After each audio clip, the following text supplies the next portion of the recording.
the voice of Maharashtra.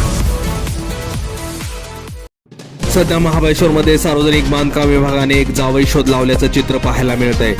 सार्वजनिक बांधकाम विभागाने चक्क लाल मातीचा उपयोग करून खडे बुजवण्याचा पराक्रम केलाय आणि याच लाल मातीमुळे व सततच्या पडणाऱ्या पावसामुळे या ठिकाणी आता चिखलाचे साम्राज्य पसरल्याचं चित्र आहे. ऐन दिवाळी हंगामात सापा विभागाने असा प्रयोग केल्यामुळे या ठिकाणी आता अपघात सत्र सुरू झाले.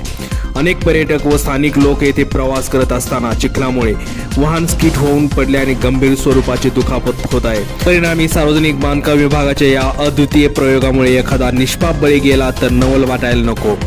खरं तर सार्वजनिक बांधकाम विभागाच्या या अविस्मरणीय कार्यासाठी संबंधित अधिकाऱ्यांचा सत्कार होणे गरजेचे असल्याचे देखील जनतेतून बोलले जात आहे.